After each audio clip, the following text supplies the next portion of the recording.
Hello friends, good morning. તો આજે છે સન્ડે એટલે કે નો રેસ્ટ ઓનલી બેસ્ટ. આજે આપણે નાહી ધોઈને નીકળી ગયા છીએ મહેસાણા જવા માટે, કેમ કે આજે આપણે જવા છે રિંકુભાઈના ઘરે મ્યુઝિક ક્લાસિકની ધમાકેદાર પ્રેક્ટિસ માટે.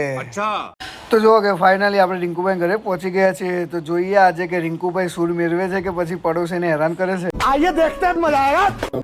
તો ફાઇનલી મિત્રો જુઓ કે અહીંયા બધા મિત્રો અમારા ભેગા થઈ ગયા છે. તો હવે થશે શાસ્ત્રીય સંગીતની પ્રેક્ટિસ. તો મિત્રો પ્રેક્ટિસ એટલી જોરદાર ચાલે છે કે આજુબાજુના કૂતરા પણ સંગીત પ્રેમી થઈ ગયા છે. તો મારે મિત્રો પ્રેક્ટિસ કરી દીધી એટલે કે આપણા ગળાના તાર હલી ગયા, એટલે હું ને રિંકુભાઈ નીકળી ગયા ગરમા ગરમ ચાની ચુસ્કી મારવા માટે. તો તમે જુઓ કે વાતાવરણ પર વરસાદનું છે. વાત તો સહી છે. ચા પીને હું નીકળી ગયો ઘરે જવા માટે, પણ તમે જુઓ કે રસ્તામાં વરસાદ હેરાન કરે છે. તો વરસાદ તો એમ કહે છે કે બેટા આજે તો તું પલળીને જ જા. તો આપણે કંઈ પણ વિચાર કર, પલળતા વરસાદની મોજ માણીને નીકળી ગયા ઘરે જવા માટે. તો ઘરે આવીને જોયું તો જો બોબાનું રાખાનું તો કંઈ અલગ જ ચાલે છે. તો ચાલો તમને પણ સંભળાવું.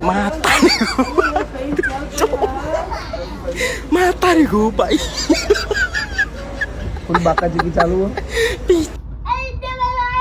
यही नहीं अभी और सुनिए થેલો બધાય इस्माइल कोयला पुष्पराज मैं झुकेगा नहीं साला. તો મેં તો જોયું કે આ બાદ પુષ્પા ડાયલોગ મારતો ને એટલામાં ગોમમાં ઉડતા સમાચાર આવ્યો કે આજે તો ગાય અડકાઈ થઈ છે. તો તમે જુઓ કે આખું ગોમ એ ગાયને જોવા ચડ્યું હોય. તો આ કાળા કલરની ગાય દેખાય ને તમને, એ જ છે, એ જ અડકાઈ થઈ ને બધાને મારવા દોડે. તો જો કે 2-3 જણા ગામના આવ્યા તો જો ગાયને ભગાઈ રહ્યા છે કે કોઈને વગાડે નહીં એટલે. તો એ લાગે હવે આ બાજ આવવાની હોય. એ આવી દોડો. તો કાંઈ મિત્રો જો કે ગાય આપણે નજીક આવી ગઈ છે. આપણે અંદર પીવાઈ ગઈ છે. પકડવાનો હોય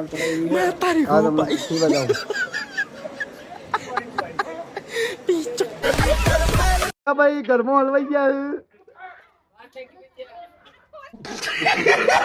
તો ભાઈ મિત્રો પડી ગઈ છે રાત અને હવે આપણે જમવાનો ટાઈમ ગયો છે. બહાર ધોધમાર વરસાદ ચાલુ છે એટલે આપણે મસ્ત વરસાદવાળા વાતાવરણમાં બનાવી દીધું છે મકાઈનું શાક. તો જો કે મકાઈ છૂટી પાડી દીધી છે, ત્યારબાદ ટામેટું, ડુંગળી અને મરચાં પણ ક્રશ કરી નાખ્યા છે. જો પછી કે નાખી દીધા તપેલીમાં અને બનાવવા માટે શાક. આહા શું સુગંધ છે મિત્રો. તો આ સુગંધથી તો આપણા પેટના ઉંદેડા ડાન્સ કરવા લાગ્યા. તો ભાઈ મિત્રો આજનો સન્ડેનો ધમાકેદાર ફૂલ ભાગદોડ થઈ ગઈ છે. તો ચાલો હવે શાક પણ રેડી થઈ ગયું છે મકાઈનું. તો ચાલો બહાર ખૂબ મસ્ત વાતાવરણ છે, વરસાદ ચાલુ છે ઠંડુ. તો ચાલો આપણે હવે શાકનો ટેસ્ટ લઈએ કેવું છે. તો ફાઇનલ મિત્રો એકદમ મસ્ત ટેસ્ટ છે. તો શું તમને આજનો મારો વ્લોગ ગમ્યો કે નહીં કમેન્ટ કરી જણાવજો. ચાલો મળીએ નેક્સ્ટ વ્લોગમાં. સબસ્ક્રાઈબ કરવાનું ભૂલતા નહીં.